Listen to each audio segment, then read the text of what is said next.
ना इधर ना उधर, सीधे मुद्दे पर नजर। और क्या है आज की खबर, आप देखना शुरू कर चुके हैं न्यूज़ 18 पुनीत के साथ।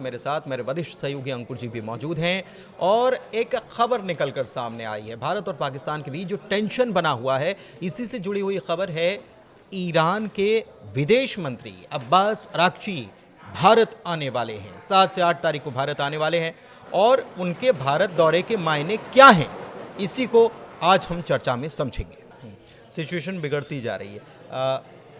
वही मैं पूछ रहा था आपसे कि ईरान के विदेश मंत्री अब्बास अराक्ची अगर हिंदुस्तान आ रहे हैं और ये टेंशन बना हुआ है, इसको कैसे देखा जाए? क्या अराक्ची अपना मसला लेकर भी आ रहे हैं भारत के पास कि भाई ये सब बातचीत चल रही है और इसमें ये सिचुएशन है तो हमको सपोर्ट चाहिए? क्योंकि बिजनेस के मामले में मैं ये देख रहा था कि हाल के कुछ सालों में ईरान का ट्रेड पार्टनर, जो 5 टॉप मोस्ट ट्रेड पार्टनर हैं, उसमें भारत भी है और वैसे भी अमेरिका जो है वो अमेरिका की तरफ से कह दिया गया है कि भाई बिजनेस अगर करोगे तो मुश्किल में पड़ जाओ।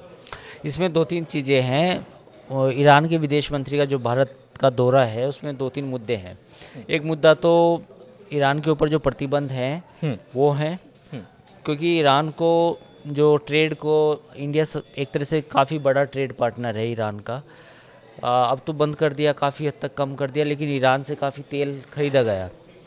तो एक तो ईरान ये चाहता है कि जो इंडिया के साथ जो ट्रेड वाले जो मसले हैं वो जल्दी सॉर्ट आउट हो जाए, क्योंकि ईरान के ऊपर सैंक्शन है, आप पूरी दुनिया को पता है। दूसरा, जो रीजनल कॉन्फ्लिक्ट हो रहा है अमेरिका, इंडिया और पाकिस्तान के बीच में, मतलब कॉन्फ्लिक्ट होने के आसार हैं, उसमें कहीं ना कहीं ईरान चाहता है कि मेरी भूमिका हो, क्योंकि ईरान नहीं चाहता कि अगर यहाँ पे कोई फ्रंट खुलेगा तो फिर अमेरिका को एक मौका मिल जाएगा ईरान को और ठंडा करने के लिए। अगर भारत पाकिस्तान का मसला हुआ तो वो ईरान के लिए सही नहीं होगा। अपनी पोजीशनिंग को स्ट्रॉन्ग करने की कोशिश है उसकी, स्ट्रॉन्ग करने की कोशिश है। साथ ही दुनिया को ये भी दिखाना है कि मैं एक रेस्पॉन्सिबल कंट्री हूँ, मैं मीडिएट भी करने के मैं लिए मीडिएट भी कर सकता हूँ। हम भी शांति की बात करते हैं। हाँ, और हमने इंडिया और पाकिस्तान के दरमियान जो एक जंग हो सकती थी उसको रुकवा दी। तो ये पोस्चरिंग है। लेकिन भारत की पोस्चरिंग तो ये है कि भाई आप अपने काम से काम रखो। नहीं, ऐसा नहीं है। आप मानिए भारत की तरफ से कोई प्रतिक्रिया? क्योंकि जब उन्होंने 5 दिन पहले ऑफर किया कि हम मीडिएट करने के लिए अच्छा, नहीं, मीडिएशन का प्रस्ताव तो इंडिया ने उस तरह से नहीं लिया। मीडिएशन का प्रस्ताव तो इंडिया किसी का भी नहीं ले रहा, क्योंकि हमको तो चाहिए ही नहीं। हाँ, खबर तो ये भी आई कि एनआईए ने अपनी जांच पूरी कर ली है।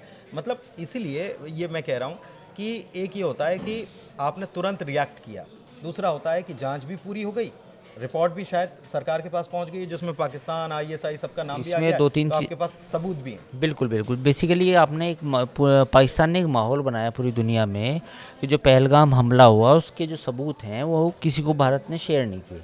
ये हमला एक फॉल्स फ्लैग ऑपरेशन था, यानी कि झूठा था।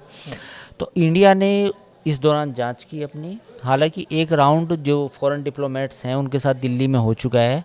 अब आने वाले समय में मुझे लगता है कि 2-4 दिन में या 1-2 दिन में जो सबूत हैं पाकिस्तान के खिलाफ वो पूरी दुनिया को दिखाए जाएंगे, बताया जाएगा कि कैसे पाकिस्तान ने ये ऑपरेशन किया पहलगाम में। तो एक तो चीज़ भारत इसको डिबंक करना चाहता है। दूसरा, इंडिया की पॉलिसी ये है कि वो अपने हिसाब से काम करेगा, कोई जल्दबाजी में कोई ऐसा कदम नहीं उठाएगा जिसके नतीजे इतने बड़े ना हो। पुनीत, इसमें मैं आपको एक बात कहना चाहूँगा कि जब बालाकोट में हमने अपना एयर स्पेस छोड़ के पाकिस्तान के या पीओके के एयर स्पेस में गए, तो वो एक मैसेजिंग भी थी कहीं ना कहीं पाकिस्तान को कि भाई अब हम तुम्हारे स्पेस में आ सकते हैं, बम डाल सकते हैं। लेकिन क्या उसके बाद पाकिस्तान रुका? नहीं रुका। तो जो मैसेजिंग पूरी थी वो एक तरह से नाकाम हो गई।